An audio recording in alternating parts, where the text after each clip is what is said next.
दिल्ली के लिए आज बड़ा दिन है। दिल्ली नगर निगम में आज मेयर, डिप्टी मेयर और स्टैंडिंग कमेटी के सदस्यों का चुनाव होना है। जहां तक बात है मेयर की, तो यहां पर आम आदमी पार्टी कंफर्टेबल है, पलड़ा उसका भारी दिखाई दे रहा है। जो कुल वोट पड़ने हैं उसमें से 150 वोट आम आदमी पार्टी के पास हैं, जिनमें पार्षद, सांसद और विधायक सब शामिल हैं। जबकि बीजेपी के पास जो हैं 113 वोट हैं, जिनमें पार्षद, सांसद और विधायक सब शामिल हैं।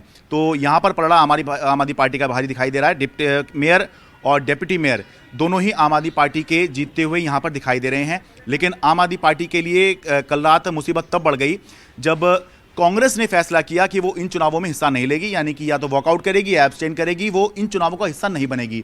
इसकी वजह से जो मेयर का चुनाव है, यहाँ तो आम आदमी पार्टी ऐसा दिखता है कि आसानी से निकल जाएगी, क्योंकि जो हाउस की स्ट्रेंथ है वो नीचे आ जाएगी। तो आम आदमी पार्टी और अच्छे से जो है चुनाव जीतेगी, क्योंकि उसके अपने दम पर उसके पास नंबर्स हैं। लेकिन कांग्रेस के होने ना होने से मेयर चुनाव पर जो है कोई फर्क नहीं पड़ रहा था। फर्क पड़ रहा है स्टैंडिंग कमेटी के 6 सदस्यों के चुनाव में। दिल्ली नगर निगम में सबसे अहम होती है, मेयर, डिप्टी मेयर तो अहम होते हैं, लेकिन सबसे अहम होती है स्टैंडिंग कमेटी। ज़्यादातर काम जो है या सबसे ज़्यादा पावर जो होती है सदन के अंदर, जो भी प्रस्ताव आते हैं सारे ही स्टैंडिंग कमेटी के जरिए ही आते हैं। स्टैंडिंग कमेटी में कुल 18 सदस्य होते हैं। 6 का चुनाव जो है आज हाउस से होना है, सदन से होना है। लेकिन कांग्रेस ने क्योंकि वॉकआउट करने का फैसला किया है, एब्सटेन रहने का फैसला किया है, इसकी वजह से हुआ यह है कि पहले जहां पर एक स्टैंडिंग कमेटी मेंबर को चुनाव जीतने के लिए 37 फर्स्ट प्रेफरेंस के वोट्स चाहिए थे, अब वो जो आंकड़ा है वो गिरकर आ गया है 36 फर्स्ट प्रेफरेंस के वोट पर। यानी कि कुल 7 उम्मीदवारों ने पर्चा भरा है। 4 आम आदमी पार्टी के हैं, 3 बीजेपी के हैं। 3 आम आदमी पार्टी के जीतने पक्के हैं, 2 बीजेपी के जीतने पक्के हैं। लेकिन चौथी सीट के लिए आम आदमी पार्टी को फाइट करनी है और तीसरी सीट के लिए बीजेपी को फाइट करनी है। लेकिन अब जरा गणित समझिए कि क्या है। ये इसे ऐसे समझिए कि पहले जहां एक सीट जीतने के लिए, जब हाउस की स्ट्रेंथ 250 थी, यानी कांग्रेस भी जब ये था कि इसमें हिस्सा लेगी, तो इसका फॉर्मूला ये होता है कि हाउस की स्ट्रेंथ का 7वां हिस्सा प्लस 1, जो कि निकलता था 37। यानी 37 जिस कैंडिडेट को मिल जाते वो चुनाव जीत जाता, फर्स्ट प्रेफरेंस के वोट मिल जाते वो चुनाव जीत जाता। लेकिन अब हाउस की स्ट्रेंथ आ गई 241 पर, क्योंकि कांग्रेस हिस्सा नहीं ले रही।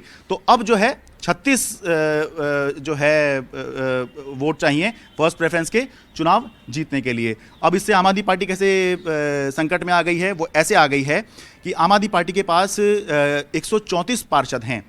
तो 4 अगर उसको अपने कैंडिडेट जितवाने हैं, तो पहले जहां उसको 148 वोटों की ज़रूरत थी, वहीं अब उसको 144 वोट की ज़रूरत है। यानी कि अब जो है, पहले जहां उसको 14 वोट और चाहिए थे, अब उसको 10 वोट और चाहिए। लेकिन जो बीजेपी है उसको अपने 3 कैंडिडेट जितवाने के लिए जहां 111 वोट पहले चाहिए थे, अब केवल 108 चाहिए। यानी कि 105 तो उसके पास पहले ही हैं।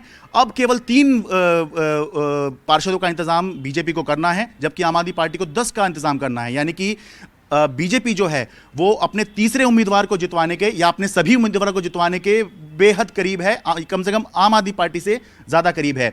आम आदमी पार्टी को जहां 10 और पार्षदों का फर्स्ट प्रेफरेंस वोट चाहिए, वहीं बीजेपी को जो है केवल 3 पार्षदों का फर्स्ट प्रेफरेंस का वोट चाहिए। सेकंड प्रेफरेंस में बात तब जाती है जब ये जो आंकड़ा है कोई उम्मीदवार नहीं छू पाएगा, तब सेकंड प्रेफरेंस में बात जाती है। उसमें शायद आम आदमी पार्टी भारी पड़ जाए। लेकिन अभी के लिए ये दिखाई दे रहा है कि जिस उम्मीदवार को स्टैंडिंग कमेटी में 36 वोट मिल जाएंगे, वो जो है चुनाव जीत जाएगा। पहले 37 था, और इसीलिए क्योंकि बीजेपी जो है इस लाइन के ज़्यादा पहले भी करीब थी, अब और करीब आ गई है। पहले जहां उसको 105 से उसको 6 वोट की और ज़रूरत थी, अब केवल 3 वोट की ज़रूरत बीजेपी को इसमें रह गई है। जबकि आम आदमी पार्टी जहां 14 वोट की पहले ज़रूरत थी, अब उसको 10 वोट की ज़रूरत है। तो ज़रूरत तो कम हुई है, लेकिन तब भी बीजेपी की जो ज़रूरत है वो आम आदमी पार्टी के मुकाबले जो है वो और कम हो गई है। और इसीलिए आम आदमी पार्टी जो है ये आरोप लगा रही है कि कांग्रेस जो एब्सटेन कर रही है वो अल्टीमेटली बीजेपी की मदद करने के लिए ही इस वोटिंग से बाहर रहने का फैसला कर रही है। दिल्ली से कैमरा पर्सन संजय कौशिक के साथ मैं शरद शर्मा, एनडीटीवी इंडिया।